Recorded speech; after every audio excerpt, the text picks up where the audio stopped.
Well, hello, everyone. Welcome to the social review. As you can see, I've got all my friends here with me tonight, and we have Russ of Quilt Meets World. Hello, Russ. Hi. And Shannon of Slay Arts. Hi, Shannon. Hey there. And Stephen and Walter from the Idiot Quilter. Hi, Stephen and Walter. Hello. Hi. Good to see all of you tonight. I love hanging out with my friends. So tonight we're going to talk about a quilt that means something. So I'm really excited for this topic, but we're going to start off tonight with some announcements. So I'm going to let each of the creators let you know if they have something going on their channel or like any kind of announcements. So let's start with Russ. Hi, I'm Russ with Quilt Meets World. I have on Saturday, I'm planning on doing my 11sies at 11 a.m. Eastern, and I'm going to be trying to finish the Fort Worth Fabric Studio Matters of the Heart quilt. I've got all the blocks done, everything ready, and we'll see how much I can get sewn up in the time that I'm going to be live. Awesome. And then Sunday is going to be my weekly vlog where we figure out what shenanigans we came up with this week, including the help desk called Me for Help. Oh, that should be interesting. And poor Russ, I preempted his 11s on this past Saturday. Oh, that's always fine. 10,000 baht. That it was worth every second of it. Well, I thought so. How about you, Shannon? So coming up is, so my podcast will be tomorrow morning of the shenanigans that I myself got into.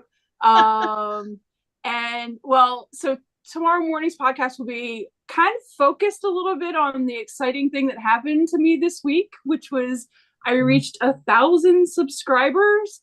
Yay! We are not worthy. We are not worthy. Well, many thanks to the four of you here, and Sean from the guy who sews, and Fallon from So Be It also shouted me out this week. So it's like it was just like this crazy. I was not expecting it to happen.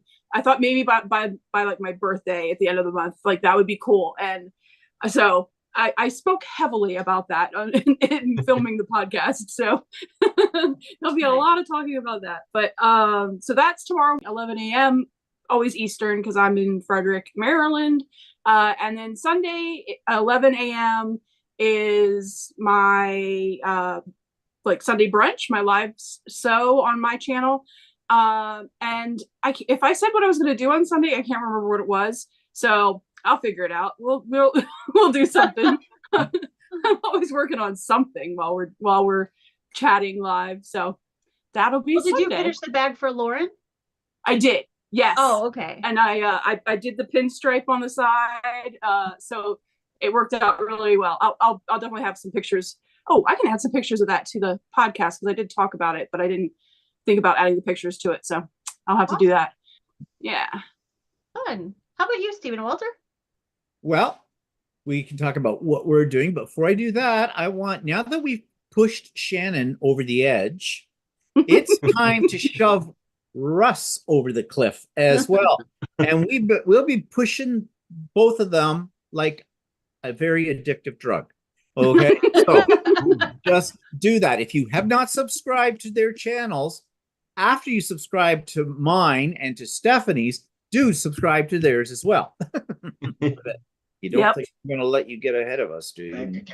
Not that I'm competitive. So what have we got coming up? Well, we do have a pop-up sew day coming up on Saturday, February the 24th, which is 1 week from this Saturday. There'll be a link next week in my videos for that. Plus, those of you on my mailing list, you will get your link direct to your email box. Probably Monday, I will send those out. All are welcome to the pop-up sew day. If you've never joined one before, it is a Zoom event. It is not a YouTube live. I'm sorry. It's a Zoom event, and it runs all day from about 8 a.m. Eastern time and to about 4 or 5 o'clock in the afternoon, my time again, Eastern. And you can come and go as you please. You don't have to be there right at 8. You don't have to stay the whole day. It's, you know, you don't have to reserve a spot. it's come and go. We'll have plenty of spots for everybody because our top number so far on a pop-up sew day has been about 44, which is about just a little under half the number that I can accommodate at one time. So yeah, that's coming up. Big event that's coming up is my spring retreat a little bit later this year. Usually I have it in around the first part of April, the end of March, but now I'm having it the first Saturday in May, which is May 4th. So May 4th be with you. For those of you that are Star Wars geeks, and nerds. Yes, Russ, that includes you. I know. Yeah. See, I knew that would light him up. So that there'll be information about that coming out in the middle part of April. You will have to register for that. It's an absolutely free event, but I have guest speakers. Some of them you will know who are going to do exciting things. I can't tell you anymore at this point in time. It's still hush hush. And yeah, all the information will come out when we get back from Australia about all of that. And Walter, what are we doing this week on So Chatty? We're still doing things about embroidery. Yeah, machine embroidery. And this is session 4. And I think this week we're going to start getting into various projects and that kind of thing. So we've done all the nitty gritty about what to look for in a machine, how to set your machine up, all of that good stuff. Now we're going to start getting into even more exciting things, the actual production of various products and things like that. So yeah, that's coming up. So, and of course, Stephen and Walter live on Sunday afternoon, as always, which is just mayhem and chaos because you never know where the conversation will go. We usually have a plan, usually abandon it within the first 10 minutes. So yeah, that's right. Anything you want to add, Walter? Not really. I didn't think so. So Stephanie, what's coming up with you? I know there's the countdown. Yes, the countdown that you all have been making some really good guesses, some really strange guesses, but it's been really fun. So tomorrow at 4 p.m. Eastern time, which has been the time I release the countdown every day, you will finally get your answers to the question of what it's all about. So that's tomorrow. And then this Friday evening, we will be sewing via the private Zoom, the Tree of Life. I was almost called it Village Green. I went way back. Tree of Life puzzle mystery quilt. So look for that Zoom link in the next day or so. And then Saturday, I'm going to be back to sewing the red pandas on my live at 5 from Art East Quilting. So I want to make a little more progress on those. So I decided if I was going to make progress, I needed to schedule it. So that's about it. And then next Wednesday, which is typically Stephen and my sew day that we have together, and Stephen's still going to hold it. So definitely go over there, but I'm leaving to go to QuiltCon. So QuiltCon is next week. So I'm really excited about that. So I get to see Shannon and Ingrid and Russ, hopefully. Yep. I'm not sure. Yes, you're coming? Awesome. I I've wasn't got sure my what day flight. you were coming. We're not carpooling like it was going to be. I had to pick up a flight the other day, so I'm now Okay, flying great. in. Awesome. So we're going to get to see a bunch of awesome people here. I know Math Geek's in the chat and she's going to be there. So I'm really excited about that. So a few things coming up. I wish we were going. What's that? I said I wish we were going. Oh yeah, that would have been they would have been like, get out of here, all of you. Yeah. Clear out. Show some decorum, people. Right? Yeah, right. So Linda Sows has a question for you, Stephen. She said, when does the video regarding the 3D printer drop? Oh, that will be on my vlog on Monday. This coming Monday, I will be talking a little bit about it and why I'm so excited about my new acquisition, the thing I got. Yeah. So that's on Monday. That's great. The thing I got. Yeah. My toy. All right. Well, I know you all are here to see the quilts that mean something to us. So I'm going to let Russ kick it off and he's going to show us what he's got. So Russ. So my favorite quilt, and it means like the world to me, is the quilt that I call Mom's Quilt. This is it right here. Ooh. Oh, lovely. Pretty. And it started, I think it was 8 years ago now, maybe a little bit longer. My sister, she went and decided that she wanted to learn how to crochet. And mom crocheted like a mad woman. She's been crocheting for many years. And I was like, wait, that means I'm the only one who doesn't know how to crochet. So I Googled beginner crochet patterns, Afghan patterns, because I wanted to have something to work towards, just like you do when you learn how to quilt. You're like, I want to be able to make that quilt. Most of us do that. And you build your way up to it. And as I was looking at things, there was one that stuck out to me that said, hey, this looks like a quilt pattern. And really, it was just like an Afghan stitch, and it had this pattern up on it. In fact, it's right here. Oh, wow. And I sent the pictures to mom and said, hey, do you want to do a trade? I'll make the quilt if you make the Afghan. And I was up there visiting for Thanksgiving. That was my first Thanksgiving surprise visit. And we went to a bunch of quilt shops, and they loved us everywhere. And we picked out the fabrics. I made it, and I even did the quilting on it myself. And I was driving the long arm using a digital pantograph. Had no idea what I was doing.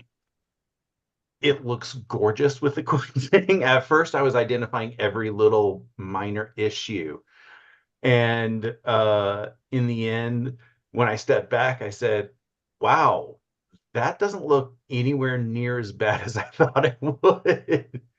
So I surprised mom and the rest of the family again that following Thanksgiving. That's the one where I terrified my niece. It's a great little video snippet. I might share it one day. And I brought it to mom and I said, here, it's a surprise for you. And she's like, but I don't have your stuff done yet. I didn't know you were coming. I said, I don't care. She spent the rest of Thanksgiving week getting the Afghan put together, and I have that. So it was an awesome trade. She unfortunately passed a couple years ago, which is why I now have the quilt. But I had the quilt and the Afghan. They live up in my living room, up on the banister, railing up there. So I get to see her every day whenever I am out and about. So that I would say has the most meaning, but I do have a slightly different quilt. It's the first quilt that I made for myself, which is a star ribbon quilt. Ooh, I love the colors. Nice. That's very These color, the fabrics I purchased when I was in, I think it was my second trip up in Massachusetts. So the one that I gifted the mom quilt to, I went to one of the fabric stores. No, it wasn't there. It was whenever mom passed away, I went to one of the fabric stores, and that fabric just happened to fall into my shopping cart, as Yeah. it normally does. And I came home and I was like, what am I going to do? What am I going to do? What am I going to do? And I believe it was Missouri Star. They put out the star ribbon video, and I said, that would be perfect for these fabrics. And thankfully, one of the shops here in the Atlanta area orders everything. And I was able to go up there and find matching fabric for the line that I picked and got it all quilted up. Well, it's gorgeous, really gorgeous. And Thank lovely you. memories, that you Yeah. have of your mother with that. So But yeah, thank you this for one is, sharing. like I said, it's my quilt. It's the first one that I made for myself. Yeah. The second one that I'm keeping for myself officially is officially done just now, like an hour ago. But that's too heavy to go pick up. So you'll see pictures of that this weekend on the vlog. Awesome. Thank you, Russ. Thank you. Shannon. Oh, cool. So Hard to go after that. I know, right? All in the feels. But so I'm gonna it's actually a trio of quilts that I did that is like it's the first thing. So I started quilting 3 years ago. So I was a pandemic like fell into quilting during the pandemic, and what I started to do was these rag quilts for the kids. So I'm going to show this one. It's for one of the boys, and this they're all three made of this what is it called? Please. Fleece. There we go. I call it velvet. I'm like, that's not it. I'm sure velvet's worse to work with, but Yeah. Made of this fleece, and it was on this small little sewing machine, and it was the most horrible experience in the entire world because I didn't know what I was doing, and I had a rotary cutter from my Cricut and a ruler from my Cricut and a cutting mat from my Cricut, and that's how I did all of them. Lauren's is red and blue with sharks. This is Diego's because his favorite color is gray with footballs. And then Evan, who is very much like me and has a dark, dark soul, got all black. Okay. Just took a turn. But I made all three of them. So they were the first things that I did, and I made them for my most favorite peoples, the kids that were here in the house. So that's why they mean so much to me, because it was my first thing that I ever did, and I gave them to the kids, and they all three used them, which is why I don't have Lauren's, because I'm not sure where it is at this moment. But yeah, so those have very good memories, even though I swore an awful lot and broke so many needles and made so many mistakes trying to like force it under when it was way too thick, and I did all the mistakes that you could possibly do, but it was a lot of fun. Thankfully the boys didn't want the pillow part, but I added the pillow so you can like fold the blanket all into itself and then put it in a little pillow pocket. Oh. And then you also use that. Lauren puts their feet in that when they put the blanket on. You put your feet in the pocket too to be extra warm, which is pretty genius. But the boys didn't care about that part, so I didn't have to wrangle, because that was another pain. I had no idea how to do pockets or anything like that, so it was more swearing and a lot of bad juju, and yet they are still my favorite things. But everything else that I've actually like finished, I've given away, which is kind of the fun part, like of why, like given away, and there it's not like here where I can get them, like for my dad and for my nieces and my sisters and stuff. So since working with those, all of the things that I actually have finished, I've given to people that mean a lot to me. So I don't have so many finished things here for me to show off, but I will say the one that's hanging behind me means a lot to me, because that's like being invited to be in the 4S collaboration really made me feel like I was like one of the cool kids. Like I like kind of made it like, oh, these people want to like do a collaboration with me. Like that was kind of cool.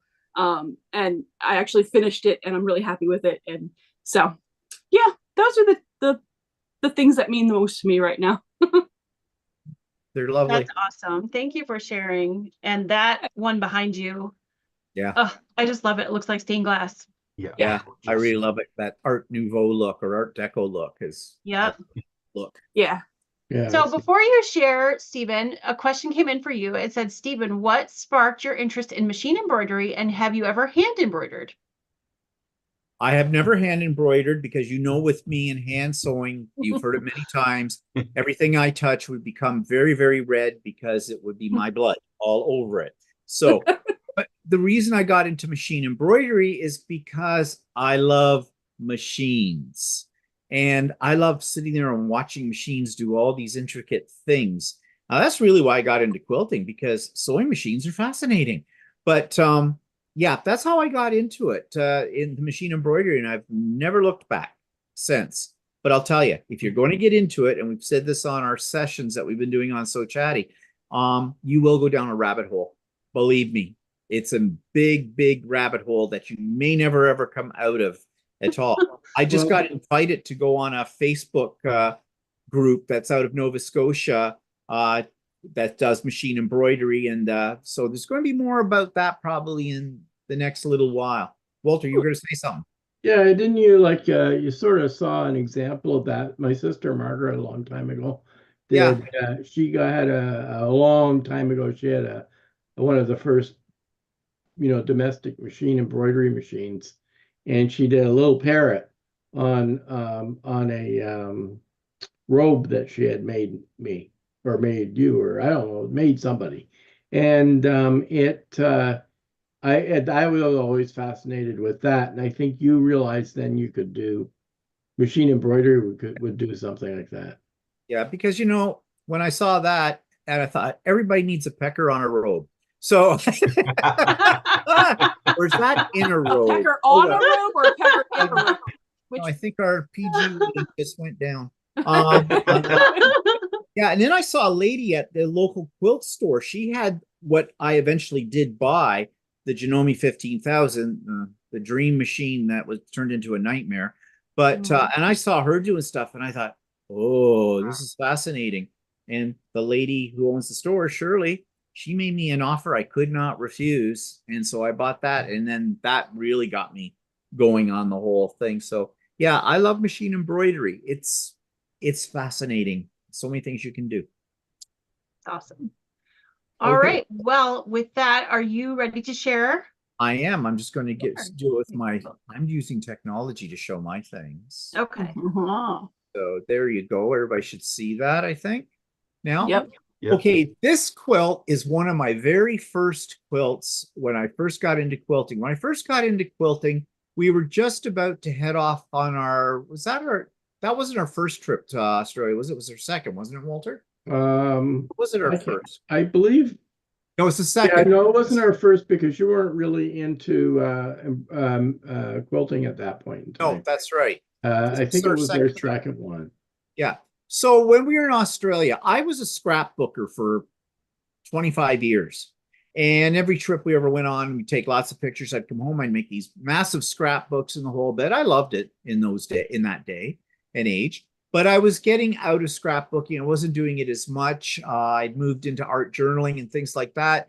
And I said to Walter when I first got into the quilting, and I'd only been quilting maybe a couple of months before we left this trip, I said, well, I'm going to make a memory quilt of the trip, but I'm going to get tea towels of all the places we go and all the colors. And that's when I got introduced to Australian fabrics, and I love Australian fabrics. And so I came home and I cut them all up and created this monstrosity that you see. You can tell I was a beginner because look at the points on my, quarter square triangles there and things like that. Look at the wonkiness of my binding, the wonkiness of my quilting. I did it with my domestic. We're using a walking foot. And I'll tell you something about tea towels. Singularly, they're fairly light. When you have about 30 of them in a quilt cut up, and I believe I did the backing too. The back is also tea towels. This quilt, you've heard of weighted blankets? Weighted blankets have nothing on this sucker. This sucker will suffocate you. Just pressing down on your chest. It weighs a ton. But it was, I think this is the quilt that really got me interested in learning to really quilt more. But I do have a second one to show you. Now, what I'm going to show you right now is not my quilt. This quilt comes from the late 1970s, possibly very early 80s. It was made by my grandmother. She made one for each of her grandchildren, and she had 5 grandchildren at the time. And actually, that's all she ever had with it. And she made one of these quilts, this design, but different colorways for each of us. Well, there was a problem. The problem was she didn't know who should pick which quilt they wanted first. She didn't know whether she should go with the oldest, that's me, or go with my sister, the only girl. I lost. My sister got to pick, and somehow everybody else got to pick before me. So I got, it's not a leftover, but I got this one. Now, I love this quilt. I love its design. It was made by my grandmother. It is all hand done. Okay. It is all the embroidery is hand done, the whole bit, all on a domestic machine. My grandmother used to, when she was younger, she won awards at all of the fairs and everything she entered her stitching in. My grandmother could crochet, knit, quilt, cross stitch, needlepoint, petty point. Yeah, she did it all. And everything was gorgeous. But why I don't like this quilt per se is the colors. I do not like browns and salmons. And so, you know, in our first house, we had a spot in our stairwell. It was a two-story house, had a huge stairwell. It hung in that stairwell. It was a perfect place for it. And that's where it hung for a good 8 years, as long as we lived in that house. Then we moved into the house we're in now. We didn't have a wall big enough to put it on. And I didn't want to put it on a bed because it didn't go with my decor. So kind of thing. So it sat in a closet for the longest time. Never saw the light of day until I got into quilting. And I pulled it out one day because when we were moving my mother from her apartment into a nursing home and I was cleaning things out, I found the original templates my grandmother used to make this quilt. She drew her own. What she did was she took cereal boxes, opened them up, drew a 1/4-inch system of grid lines, horizontal and vertical, and then cut out template pieces from that to match them up. And she drew out on the fabric, and she probably didn't use a rotary cutter because it was in the 70s, no rotary cutters. So it was all cut by scissors. I found all of her templates for this. So I decided to reinvent it. I like the design of this quilt, but I wasn't going to use scissors. I wasn't going to use cardboard templates. And I was getting rid of the goddamn prairie points because I hate prairie points and changed the color scheme. So I did the 21st century way. And this is my version of the quilt. Oh, wow. And those drunkards paths blocks, I used my embroidery machine to do those. How, you may say? Oh, no, sorry. I didn't use the embroidery machine. I used my domestic sewing machine. But what I made was square block of the blue, if you look at one of the blue background, and then I cut out a circle.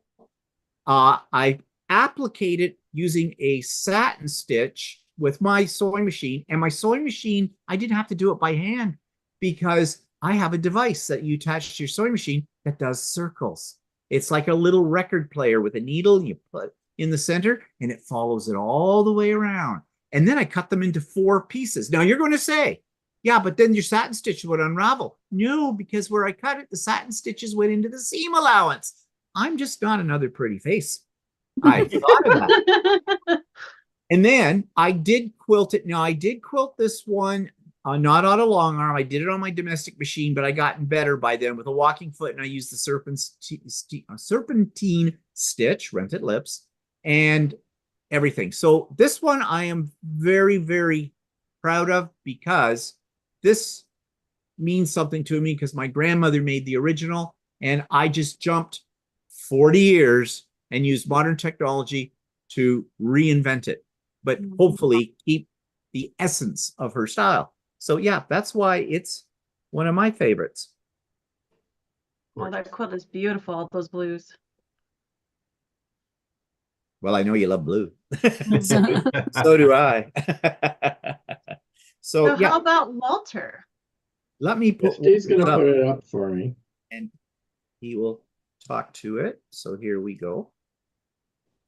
I hate him for that one too, by the way. Okay, so this is my first quilt. Wow. Hate him. And anyway, yeah, Steve got into quilting, and I had previously done stained glass as a hobby. And so we went to the quilt store, and I said, I kept saying, oh, well, I really like doing stained glass. And the owner said, well, we have these patterns that are just like stained glass, and you can do these, right? And I looked at them, and I thought, I don't know. So anyway, they ended up having a class to teach how to do it, right? So I said, okay, I'll take it. And it said it was okay for a beginner. And I had just gotten a hold of Steve's machine and I could barely thread the thing, let alone sew this up, right? Anyway, so we went to the class and I followed the instructions and I was a little overwhelmed and I figured out how to use the sewing machine. And so this is what I made. And it came out really good. I'm really surprised. Yeah. But I was Yeah, it really, did. I was, because of my stained glass background, I was really picky at what I used for fabrics so that the fabrics matched, like the rocks matched the rocks and all other stuff. So, and then they said that we needed to do some thread painting. So I wasn't really too eager to do it. So all I really did was the leaves of the tree and the stem of the tree, and the rest I just sort of said, well, the fabrics sort of look like rocks already. So I wasn't too keen on that, but it was I was a little overwhelmed, and it's raw edge applique, and so yeah, that's what I made. And Steve helped me with the binding and the backing and stuff, and I I just wanted to cut it up into little pieces. yeah. I mean, I- if that's what you do when you're a little overwhelmed, good Right. grief, man. Oh yeah. Okay, here he just said he didn't know how to work a machine or thread it. And he came out with this. I think we all just need to drop the mic and walk away and let Walter have the spotlight. When I saw this, I went, you horrible person, because I knew this would probably work out. When he came home, he said he was going to do this pattern, and I looked at it, and this is based on a group of 7 painting as well. And if you don't know what group of 7 is, they are very famous Canadian painters at the turn of the last century. For that, most of they are the epitome of what Canadian art looks like. If you see something that looks like this, you know it is a piece of Canadian art. And I looked at it and went, yeah, you'll never do this. Ha ha ha. And then and I went, you idiot. Yeah, so I was super pleased and proud at how it came out. Oh So, yeah. Yeah, it's was. gorgeous. It's That's around the absolutely house. stunning. So So do yeah, you have this displayed in the house? no, I have it laying in the closet. I Oh keep gosh, it saying, needs to be displayed. Yeah, I it's just say hanging it's out. not me. It isn't me that said hide it in the closet.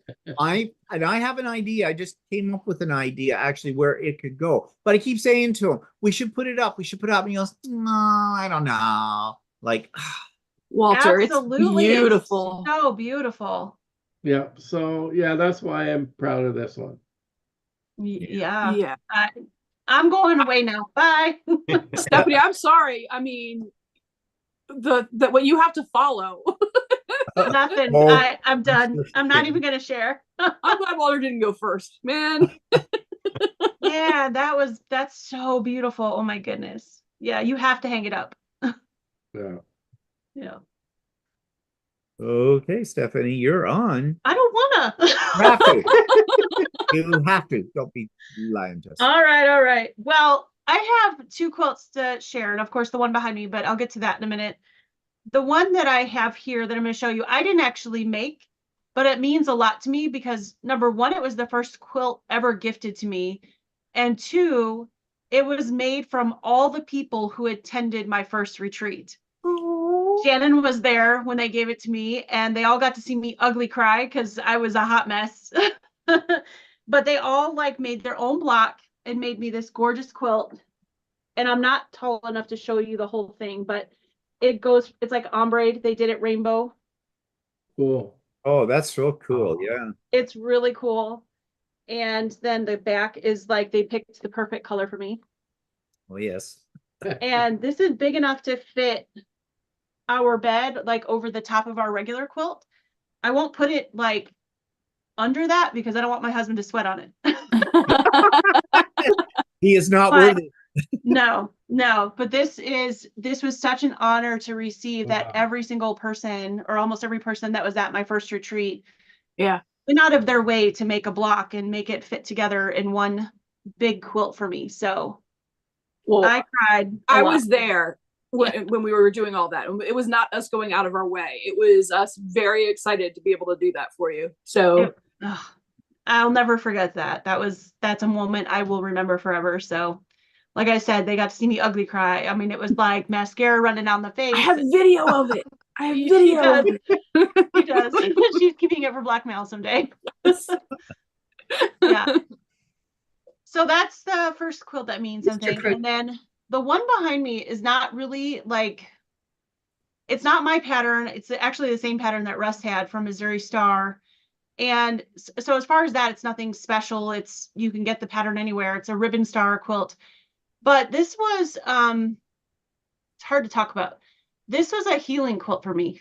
I have 5 years between our second child and our third child because we had 3 miscarriages and a stillborn baby. So in that time period, I started working on this quilt. So this was kind of like a rainbow baby quilt or a healing quilt for me. Like I did it in that process, and I actually finished it when my son went through his cancer surgery and he was completely cancer free. So it was like a lot of things in one quilt, but I finished it. It bound it 2 weeks after he finished his last cancer treatment. So even though it's not a super special quilt from the pattern wise, it means something to me because it's like during that whole time period, and it reminds me that of like a rainbow, like you have to get through the storm. There's a rainbow at the end. So that's why this one means a lot to me. Oh, Yeah. That's beautiful. But that's what a lot of people who are not quilters don't understand, that we don't just quilt for the sake of quilting. We quilt because it is a form of, when we see that quilt that we've made at some time in the future, it brings back lots of memories, whether they are like very emotional memories or happy moments, or they bring up the memory of people we may have lost in our lives as well. Right. And that's they why say, quilting, you hear all the time, quilting is therapy, right? Yep. And this was therapy for me. I would have a bad day and feel terrible about things that were happening and come down and sew a couple blocks. And I put it away for a while, and then I got it back out, and then I put it away for a while. But like I said, I finished it 2 weeks after his last chemo treatment. So yeah. and someday that will be when he gets to be of an older age, and that you can tell him that story too. Yeah. Sorry, go ahead. I'm sure it'll be even more special to him because it's a very personal piece of his mother's history. Yeah. Well, and it's Luke, who is also our autistic child. And, for autism, they use the puzzle pieces with the rainbow colors. So this actually really fits him. So, and he loves lots of bright colors. So he loves this quilt. So it's perfect. Okay, so That's now that amazing. we've made everybody serious. Well, I couldn't trump Walter's gorgeous quilt, so I had to trump it with the story. No, I'm just kidding. Yeah, well, that worked. Yeah. Hey, he's still gloating. I look at him. I can tell he's gloating, going, yeah, see my quilt. Okay, you say you are not worthy all the time. We are not worthy of Walter. I am still in awe. Like that, it's gorgeous. Does that mean It's you not that big. off my hands? Sure. Okay, well, package him up. I don't care how much it costs to ship them. After living in my house for about 2 days with 4 kids, he'll probably run back home. Yeah, swim across the lake. Yeah. So, what are we talking about now? Is there any questions or comments in the? I haven't been watching very closely. It's kind of hard to watch and talk at the same time.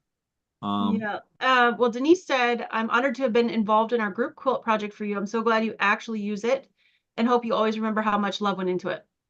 I do. And I use it all the time. And Denise is actually the one who did the final put together of the whole thing. So yeah. I love it.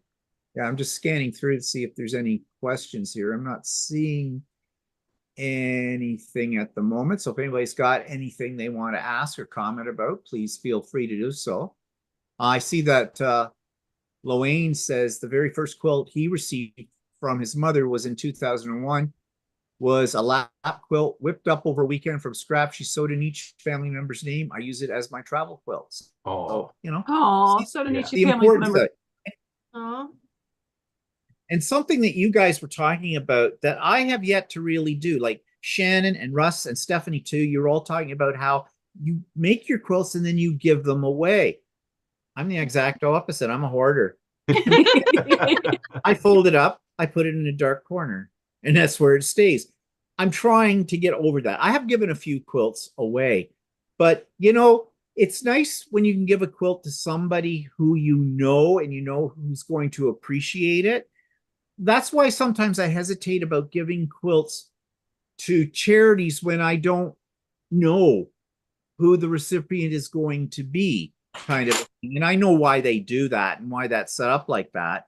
I mean, I'm trying to give two of my quilts away to Project Linus right now, and I'm hitting a brick wall at the moment in my area for some reason. I don't know. Like, I just can't get a hold of the lady who looks after that, but I keep trying.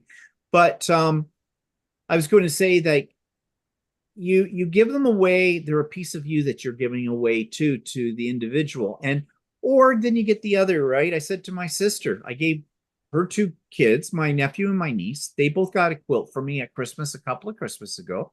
And my sister was redoing her bedroom and stuff. And I said, do you want a quilt? I could show you different patterns. You could pick something you'd like, and whatever colors you want, I'll make it. No, not really, because what would I do with it? I have no place to store it. Okay, you're not getting a quilt. You are not worthy. You are not worthy. They have to be quilt worthy. Yeah. So, use them. You guys need use your quilts, people. You need to use them. Yeah. Well, the thing is, we won't be here forever. Our quilts could be, hopefully. I guess, and that's another thing. Do you guys label your quilts always? Not always. I do label some. Sometimes I forget, and it depends on who it's for. Yeah. I have a bad tendency I intend to, I have labels made up and everything. And then I get the binding on and I go, shoot, I should have put that label in there. And I can afterwards, after the fact, I can hand sew it, but I always forget to do that. I have a few that are labeled, but a lot of them are not. I just don't. And I know there'll be purists out there who say, you have to label your quilt, you have to document it, the whole bit, because in 100 years time, no one will know who you were. Well, in 100 years time, I won't care. But but I get the point of that, and the other question I want to ask the group too about their quilts and things like that. Have you ever had a quilt that you gave to somebody and it was rejected or ended up as a dog blanket? Or worse? Not to my knowledge yet. No. I mean, they at least haven't told me. Yeah. And I was for gonna me, say, yeah.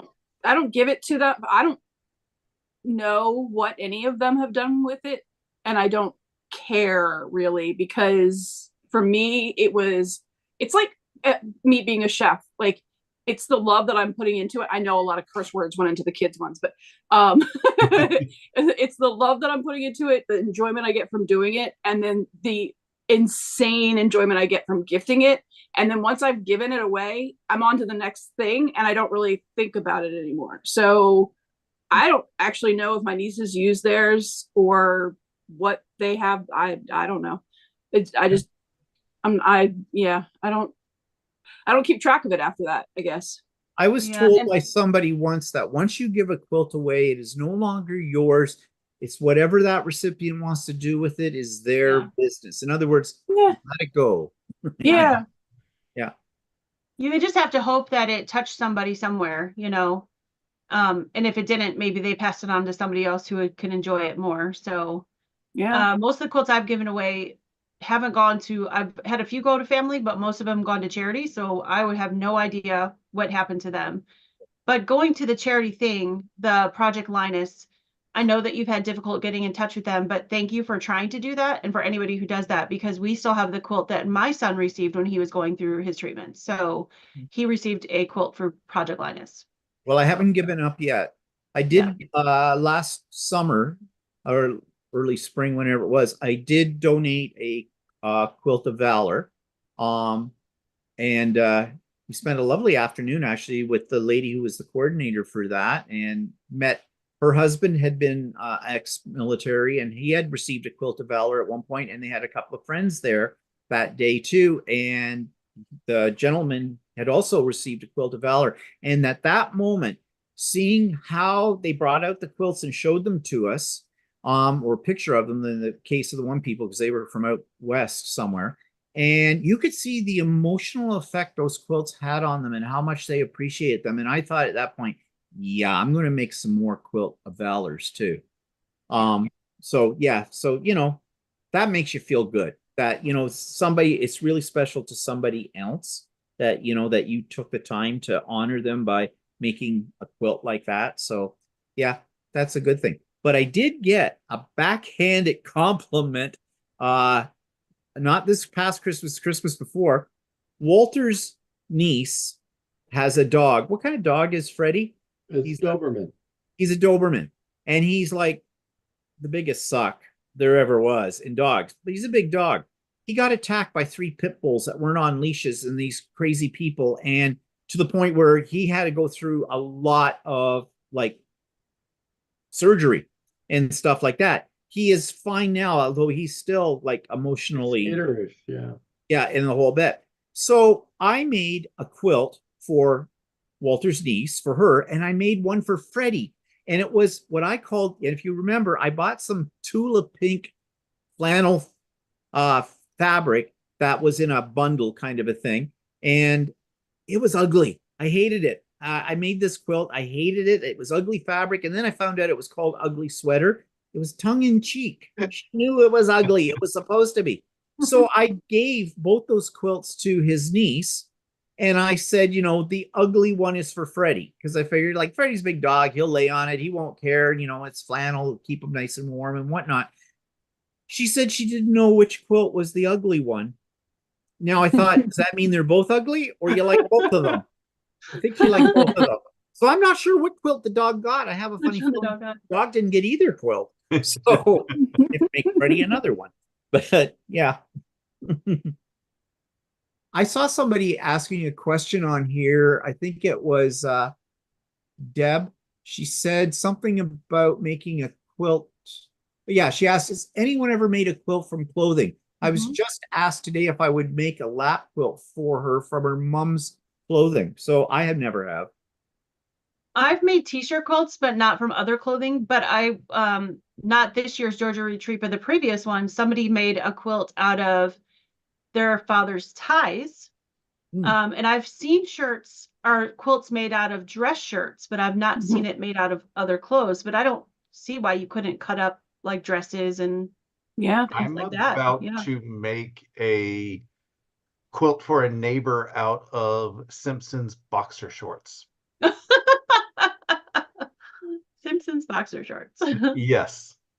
I want to find somebody who has a bunch of moo-moos, make them out of moo-moos. Oh, those poor cows. That would be awesome. Those colors, that would be so much fun. Yeah. I have never had any desire to make a t-shirt quilt. And one of the reasons is I don't have any t-shirts because I don't like t-shirts. I don't, and so I don't have any, with, like concerts on because I don't go to concerts. I don't have any with clever sayings like Russ's shirts because I don't like clever sayings on shirts. Yeah, I was going to ask, what's it say today? I hate everyone. Yeah. Okay. Yeah, I hate everyone. Yeah. And I just don't have the shape to be flattered by a t-shirt. I need things to cover the rolls. Yeah. Well, that's okay because t-shirt quilts aren't the most fun thing to make. They're they're kind of tedious and you're doing the same thing over and over again. So it's kind of boring. So I do have a pile of handmade doilies and handkerchiefs that my grandmother made, like did all the lace on them and everything. And I've debated over time, but I've never done anything with it, of how I could incorporate them into a quilt. Yes, it would be an old lady quilt because these handkerchiefs and doilies are old lady style. But and sorry if I'm offending any of the old ladies out there, but that's not my style. But I don't want to get rid of them because, my grandmother was an excellent sewist. So, they do have some memories attached to them. So maybe someday down the road, I'll try my hand at that.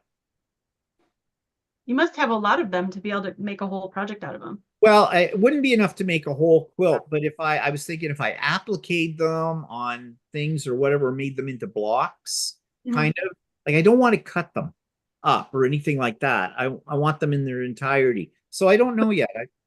Would you consider adding your own like machine embroidered things to it to add modern to the old? Yeah, I've thought about that too. Yep. Yep, definitely a thought about that as well. But it's one of those projects that's in the back of my mind, but I haven't got myself kicked into gear to go with that. You know how it is. You get these ideas and then you kind of look at it and go, but I've got these other things I want to do. So Yeah. like Linda said, Stephanie. has anyone made a t-shirt or heard of making a t-shirt with a serger? Oh, Walter, have you? Well, yeah, you can. In fact, actually, t-shirts loan itself to being used surgery. But it's a t-shirt quilt. It's not the actual t-shirt. T-shirt quilt. Yeah. People talk about using their sergers to make quilts all the time, and just to me, I'm like, very easy to do that. The one thing the waste of thread just makes me itch. T-shirt quilt, usually they interface all the t-shirts, don't you? So yeah, make them stiffer because jersey t-shirts are made out of jersey, and they're stretchy, so they're not very. They don't.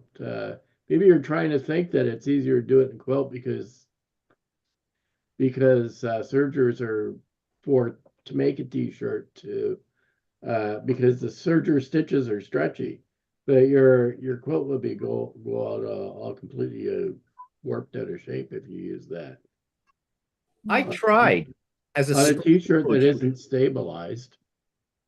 Yeah, I tried with some of my scrap pieces on the serger to see what it was like, and no.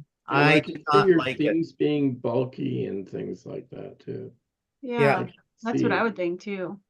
But there are videos out there where people do them. I watched a few of them. I should maybe watch a few more, but yeah, a lot of thread. I'm not sure what advantage there is to do that. Yeah. You use a serger on jersey to make a t-shirt because it's stretchy and your stitches stretch. But you don't really want that in a quilt. Yeah. No, and Linda's saying they said if you do it that way, you don't need interfacing, which I guess I could see, but then like Walter, you're saying it would stretch everywhere. What a nightmare. Yeah. That would be horrible. And I mean, you're trying to do an accurate quarter seam allowance like we do. I think you may have a little problem on your serger because sergers are like you've got to really be someone who does a lot of serging to be able to get it underneath there and keep it straight, because there's really not a guide on it on the edge of it, at least not on mine. Well, yeah. So I mean, no, I can't see, especially not using interfacing. Yeah. You might be able to use a serger to serge the edges, but I think you'd still have to interface your fabric because you don't want your fabric to stretch. Yeah. In a quilt. Johanna's here and she said the same thing as you, Shannon, about how it seems like it would be too much thread. So yeah. And I know there are people who actually bind their quilts using a serger, which I don't know. That's a lot of bulk still going under because sergers aren't that big, And I mean, you're not needing, it's not like quilting it. You don't need as much throat space, but still, it's heavy, and trying to keep it reasonably straight to do it. I don't know. I guess if you're somebody who really uses a serger a lot, you may have that skill down, Pat, but I'm not one of them. So not gonna happen. So Luane said no t-shirt, but made 2 denim quilts. That's a good question. Have any of you made anything with denim and a denim quilt? Or a denim project? Heavy. Yeah, they are heavy too. I've never tried it. I would think it would get heavy. I have seen. Remember a couple of guys we used to know. The one guy did quilts, but he did them out of denim. Yeah, they were really heavy. We're really ugly, but they were really ugly. That was before we got into quilting, long before Yeah. we ever got quilting or even thought about quilting. But yeah, Yeah, yeah. That didn't really entice you to get into no, quilting. it didn't. Well, ain't that nice? Well, bless his heart. Yeah. Yeah. But yeah. I had a bad experience with denim, but it wasn't for quilting. Oh That's yeah. an idiot move. Yeah, I was trying to sew. What was I trying to do? I was trying to sew. Oh, I was trying to hem up a pair Oh, of jeans. yeah, And you went too fast. well, first of all, I didn't bother to use my jean needle, which was my first mistake. Second of all, like Walter said, I went too fast and I came to the bump where the seam is in the pants, and I didn't use the little hump jumper on there. And I was traveling along, and then the needle went down, and my machine made a horrible noise and, stopped and whatnot. Well, not only did I break my needle, but I broke my feed dogs too. Oh my Oh. goodness. Oh yeah, when I do Oh. something bad, I do it really bad. Yeah. So I'm a little shy about denim. Wow. Oh gosh. When you break things, you break them good. Yeah, well, I was an idiot. I mean, I was an idiot because I knew I should have used the needle. Two, I knew I should have slowed down, and three, I should have used the hump jumper as well. And I didn't do any of those things because, well, I just didn't. Yeah, yeah. I put it down Judy's the here and she smell. said she's working on two t-shirt quilts. So boring. Yeah. Oh, It's nice for a memory if you have somebody that, is passed or something like that, or you want to celebrate, Yeah.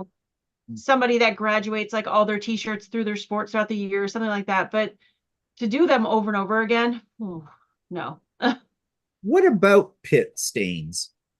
I mean, Oh, well, you don't use that part. You cut oh, the front of the go t-shirt. around it and keep going. Sometimes the back, like my daughter has a bunch of shirts that one day I'll do because she was in dance for 10 years. And so each year for the recital, they had a picture on the front and the back had the names. So I'll take some of the backs, because her name's on there. But yeah, you don't use the pit stain part. Okay, that's good to know. I saw somebody make a quilt, an art quilt out of bras. Oh, Yep, it's on YouTube somewhere. I saw it quite a long time ago. But yeah, made all this wall hanging quilt thing with bras. So, and I've seen another one made with like swimsuits and stuff. And one guy I saw made his out of underwear. He claimed they were brand new, that were on there. But underwear that had like patterns on it or sayings or stuff like that. Kind of interesting. I wouldn't do it. Well, what was not said was thongs, so I feel like that should be the next one. Yeah. That is so little fabric, though. yes. Would you call that a string quilt? There you go. Funny. Now I'm imagining Cisco singing a song about that. Oh, Luane, he said hump jumper. Love that term. Of course you do. A hump jumper, not a jump the hump. Or hump the jump. Jump and hump. And once Oh, again, gosh. we have lost our PG rating. Yes, definitely. Somebody suggested jock straps. Oh. Actually, I think I saw one from. Yeah, there's somebody. one. There's one. You do a search on YouTube, you're gonna find Okay. like that. I'm very Yeah. interested in this bra quilt. I'm wondering how that would sew up with I wonder if they took the underwire out or if they I left think they did. I think they took the underwire and any other kind of padding or whatever out, and then Yeah. I don't know. It was just like interesting idea. I'm Interesting. sorry, but I don't buy that many bras. So, like Yeah. I'd have to go out in the street and say to people, "Hi, I'm making a quilting project. Can I have your bra?" And then Oh, you should have bought them. We were at the dollar store in Georgia. oh yeah, the one, yeah, that lovely pink creation there they had for what was it, $15? One size does not fit all, apparently. I could barely get it over my shoulders. Oh, gosh. Well, Okay. it was the B cup and I'm an A. So, Although I'm maybe the temp there, I don't know. Again, PG rating right out the window. Out the window tonight. Good thing we didn't start till at least 7 o'clock. Yeah. I'm Oh just my looking at what goodness. people are saying here. Ingrid said, can we talk about farting fish again? That's for another Ingrid. episode. Yes. We'll save that for the next episode. Shannon, that could be your theme. Everything you want to know about animals and how they fart. Oh, Oh gosh. Do squirrel farts smell like nuts?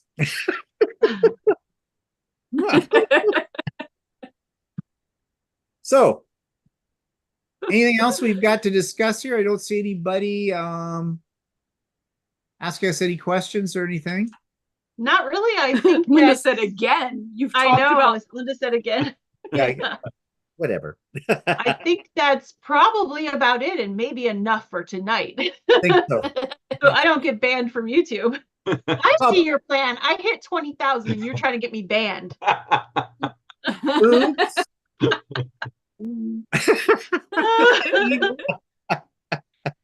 So if any of you out there are not subscribed to all these crazy friends of mine, as you can see, they're a lot of fun. So I just put all of their channels in the chat.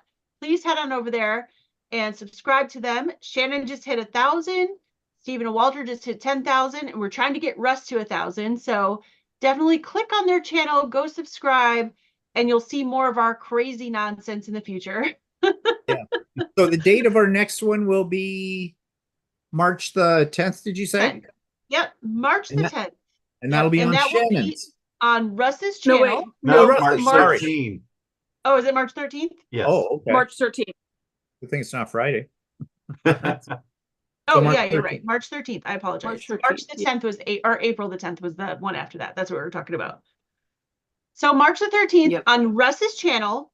So if you want to see this madness again, make sure you subscribe to him and ring the bell so you know when we're live over on his channel. Do we know what we're going to talk about?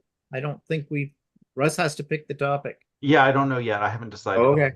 Yes. So we'll keep you all in pins and needles. needles. Waiting. Yeah. Yes. We'll be all anxiously waiting Russ's topic and what we're going to talk about next time. It was great seeing all of your quilts tonight. Thank you, everybody, for sharing. Walter blew us all away, so we're just going to go climb in a hole now, the rest of us. Look at that big cheese-in. He's so smiley. He's Yeah, so yeah, cute. yeah. I like Shannon's quilt, what she's got behind her. Yeah, there's a rarity. You don't usually see Walter smile. So there you I go. know, he's smiling, cheeks are red, he's cute. So check out everybody's channel. We've all got a bunch of stuff coming up in the next few weeks. And then the one thing I didn't talk about earlier, because I hit the 20,000, March 1st, this whole crazy group of people, so if you want to see us all laughing again, are all going to come together on my channel March 1st, which is a Friday, so it's a different day than I normally go live at 7 p.m. Party, 7 p.m. for a party. Bring your own beverage. I definitely And will. bring your questions for us, and I'm going to have some giveaways to just thank you all for getting me to 20,000 subscribers. I really appreciate that. I love all of you so much, and still in shock quite a bit that I made it to that point, because that's huge. I never thought I would get there. So March 1st, with all this crazy bunch, come on over and join us. Until then, we will see you, and then we'll see you at Russ's channel on the 13th of March for the next social review. Good night, everybody. Bye, everybody. Bye.